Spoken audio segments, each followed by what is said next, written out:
کہ یہ نہیں کہ سمجھے کہ صاحب بچے ہیں غریب ہیں اور جو ہے یتیم بچے ہیں، وہ غریبوں کے بچے ہیں، جو کھلا دو چل جاتا ہے اور جو جہاں جس طرح رہنے دو رہ جاتے ہیں، ایسا نہیں ہونا چاہیے۔ احساس کمتری کا شکار ہمارے بچے نہیں ہونا چاہیے کہ 5 چیزیں اگر ہر مدرسے میں ہو جائیں اور مدرسے والے اس کا انتظام کریں تو انشاءاللہ مدرسے کو چندہ بھی ملے گا، بندہ بھی ملے گا، مدرسے کے لیے طلبہ بھی ملیں گے، اور مدرسے کی جو ضروریات ہیں، جو مالیات کا مسئلہ ہے وہ بھی حل ہو جائے گا اگر 5 چیزیں ہر مدرسے میں ہوں۔ پہلی چیز یہ ہے جو سب سے ضروری ہے، وہ اخلاص ہے کہ جو کام کریں اللہ کے لیے کریں، دکھانے کے لیے، نام و نمود کے لیے، شہرت کے لیے، واہ کروانے کے لیے، لوگوں سے تعریف کروانے کے لیے نہیں ہے، بلکہ اللہ کی رضا مقصود ہے۔ انما الاعمال بالنیات بخاری شریف کی سب سے پہلی حدیث ہے اور مشکات شریف کی پہلی حدیث ہے۔ اللہ کے نبی علیہ السلام نے فرمایا اعمال کا دار و مدار نیتوں پر ہے کہ آدمی جو عمل جس نیت سے کرتا ہے اسی کے اعتبار سے اس کا ثمرہ، اس کا نتیجہ اسے اللہ تعالیٰ دیتے ہیں۔ لہذا عمل کی قبولیت نیت پر موقوف ہے، تصحیح نیت بھی ضروری ہے اور تجدید نیت بھی ضروری ہے اور توسیع نیت بھی ضروری ہے کہ آدمی اپنی نیت کو بار بار صحیح کرتا رہے، بار بار اپنی نیت کی تجدید اور نیت کو نیا کرتا رہے اور نیت کو وسعت دیتا رہے کہ ہم پڑھاتے کیوں ہیں، ہمارا مدرسہ چلانے کا مقصد کیا ہے، مدرسے میں مال خرچ کرنے کا مقصد کیا ہے کہ اللہ راضی ہو جائے، اللہ راضی ہو کر ہماری آخرت بنا دے۔ تو ہر نیت تو ہر جگہ ضروری ہے، اخلاص ہر جگہ ضروری ہے۔ بڑے سے بڑا عمل آدمی کرے لیکن اخلاص کے بغیر کرے، اس عمل میں کوئی جان نہیں ہے، اس عمل میں کوئی وزن نہیں ہے۔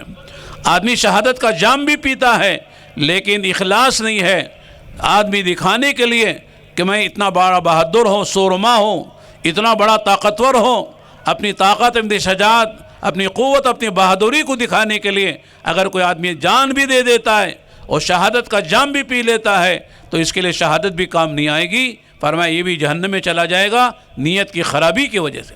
ایک آدمی سخاوت کے دریا بہاتا ہے، مال لٹاتا ہے، خوب خرچ کرتا ہے، لیکن وہ مال خرچ کرنے کا مقصد کیا ہے کہ لوگ کہیں کہ صاحب بڑا سخی ہے، بڑا کریم ہے، بڑا داتا ہے اور بڑا وقت کا حاتم تائی ہے، لوگ تعریف کریں اس لیے مال خرچ کر رہا ہے۔ تو فرمایا ایسا مال خرچ کرنے سے بھی آدمی کامیاب نہیں ہوگا نیت کی خرابی کی وجہ سے۔ ایک آدمی عالم دین ہے اور بہت کچھ پڑھاتا ہے، لوگوں کو سکھاتا ہے اور بہت کتابیں لکھتا ہے، لیکن مقصد یہ ہے کہ لوگ کہیں کہ صاحب بڑا علامہ ہے، علامۃ الدہر ہے، شمس العلوم ہے، قمر العلوم ہے، بحر العلوم ہے، اس لیے اس نے یہ کام کیا ہے، تو اس کی نیت کی خرابی کی وجہ سے اس کا علم سکھانا بھی بیکار ہو جاتا ہے۔ چنانچہ پہلی بات کیا ہے کہ آدمی میں اخلاص ہو، اللہ کے لے کرے۔ دوسری 4 باتیں جو اہم ہیں مدارس کے لیے وہ یہ ہیں، ایک تو مدرسے کا نظام، تعلیم کا بہترین نظام ہونا چاہیے، اچھی تعلیم ہونا چاہیے۔ اگر حفظ کی تعلیم ہے، بہترین حفظ ہو، اس طرح کہ بچہ ایک بیٹھک میں پورا قرآن سنا سکے کہ سورہ بقرہ سے، سورہ فاتحہ سے شروع کرے اور سورہ ناس تک ایک دن میں صبح سے شام تک پورا قرآن اس طرح سنا دے کہ صاحب اسے کہیں بھول نہ ہو، کہیں چوک نہ ہو، کہیں متشابہ نہ لگے۔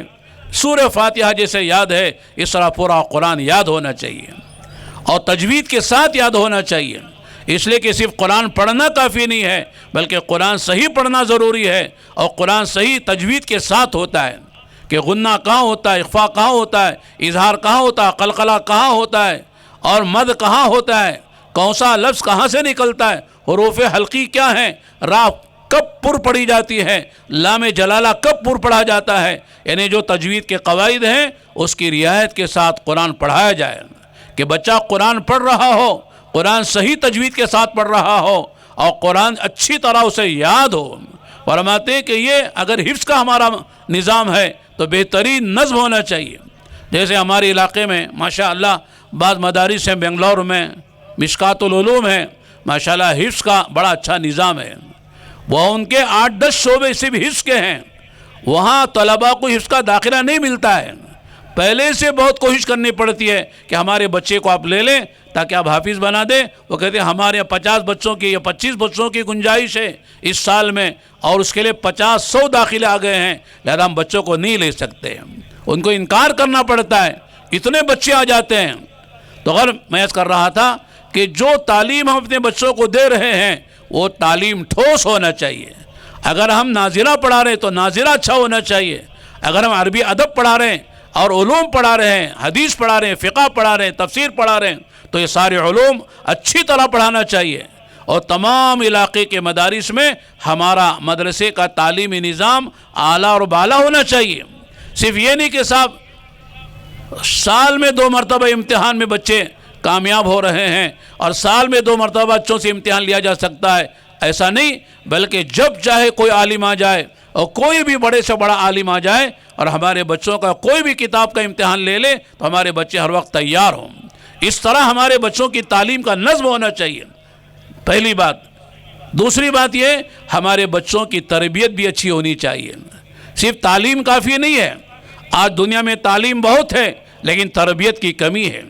تربیت کیا ہے کہ آدمی کی زندگی سنت و شریعت کے مطابق ہو، اس کے سر کے بالوں سے لے کر پیر کے ناخن تک وہ سنت کے سانچے میں ڈھلا ہوا ہو، سنت کے رنگ میں رنگا ہوا ہو. اس کی پوری زندگی اخلاق والی، تواضع والی، ادب والی، احترام والی ہو، اور بڑوں کا ادب اسے سکھایا جا رہا ہو، ماں باپ کا ادب اسے سکھایا جا رہا ہو، اساتذہ کا ادب اسے سکھایا جا رہا ہو، جینے کا سلیقہ اسے بتایا جا رہا ہو، سنت والی زندگی اسے سمجھائی جا رہی ہو. تو گویا کہ تعلیم کے ساتھ تربیت بھی انتہائی ضروری ہے. تعلیم ہو تربیت نہ ہو تو ناقص ہے، تربیت ہے تعلیم نے وہ بھی ناقص ہے.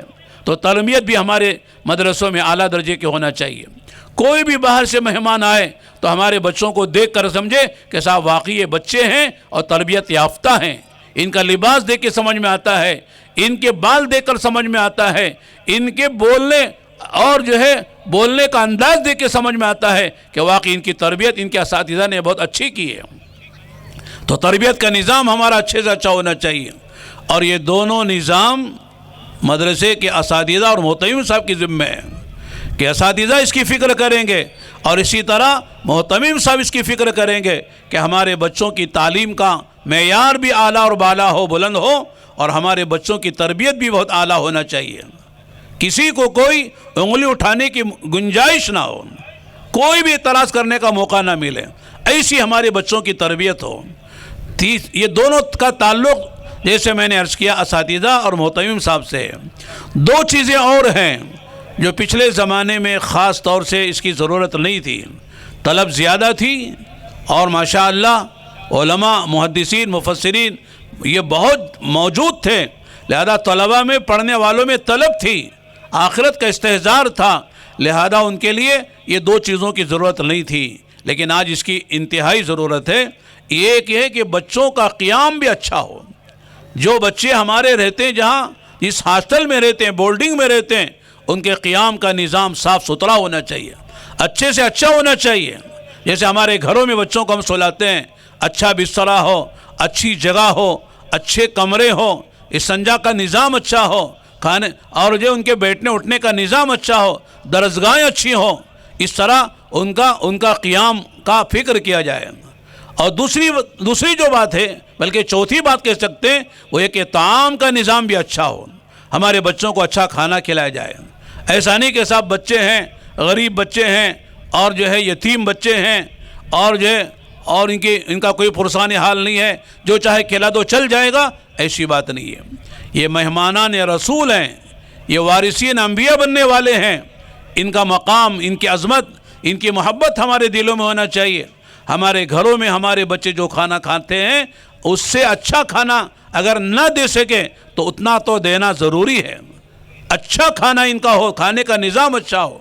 اس لیے کہ عام طور سے بڑے گھرانے کے اور اہل ثروت، اہل دولت کے گھرانوں کے بچے عام طور سے مدرسوں میں اس لیے نہیں آتے ہیں کہ صاحب یہاں قیام کا نظام اچھا نہیں ہے، یہاں طعام کا نظام اچھا نہیں ہے، ہمارا بچہ یہاں رہ نہیں سکتا ہے، ہمارا بچہ یہاں کے کھانے کھا نہیں سکتا ہے.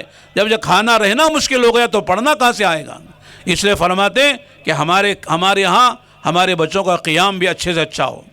ہم ندوے میں پڑھتے تھے ندوے کے پیچھے ہی یہ لکھنؤ یونیورسٹی ہے، جہاں پر ماشاءاللہ یعنی یونیورسٹی میں بڑے بڑے ہائی فائی خاندانوں کے بچے آ کے پڑھتے ہیں، اور اسی کے ایک دیوار آڑ ہے ہمارے حضرت مولانا علی میاں صاحب، اللہ تعالیٰ حضرت کے درجات کو بلند فرمائے۔ حضرت فرماتے تھے کہ دیکھو ان کی جو رہائش گاہیں ہیں، ان کی جو بورڈنگز ہیں، ان کے جو ہاسٹلز ہیں، اس سے بہتر ہمارے ہاسٹل ہونا چاہیے، اس سے بہتر ہماری بورڈنگ ہونا چاہیے، اس سے بہتر ہمارے عمارتیں ہونا چاہیے۔ جو لوگ ماشاءاللہ ندوے گئے ہیں لکھنؤ، وہ جانتے ہیں کہ کیسے کیسے ماشاءاللہ عمارتیں بنی ہوئی ہیں، بچوں کے رہنے کا کتنا اچھا نظام ہے۔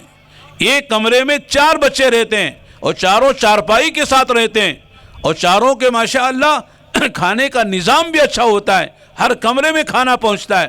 تو اور یہ ساری باتیں ہم نہیں کر سکتے، تو کم سے کم جتنا کر سکتے ہیں اتنا کرنے سے گریز نہ کریں۔ کہ نہیں کہ سمجھے کہ صاحب بچے ہیں غریب ہیں، اور جو ہے یتیم بچے ہیں، وہ غریبوں کے بچے ہیں، جو کھلا دو چل جاتا ہے، اور جو جہاں جس طرح رہنے دو رہ جاتے ہیں، ایسا نہیں ہونا چاہیے۔ احساس کمتری کا شکار ہمارے بچے نہیں ہونا چاہیے۔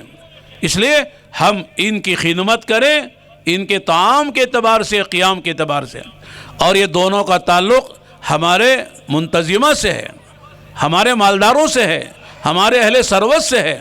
لہذا ان کو اپنے بچوں پر ترجیح دیں۔ ہمارے بچے تو ہمارے بچے ہیں، لیکن یہ بچے وارثین انبیاء بننے والے ہیں، یہ مہمان اسلام ہیں، اسلام کے مہمان ہیں، یہ ہمارا ذخیرہ آخرت بننے والے ہیں۔ لہذا ان پر ہماری جان لگے گی، ہمارا مال لگے گا، ہمارا وقت لگے گا، تو اللہ تعالیٰ آخرت میں ہماری نجات کا ذریعہ بنے گے۔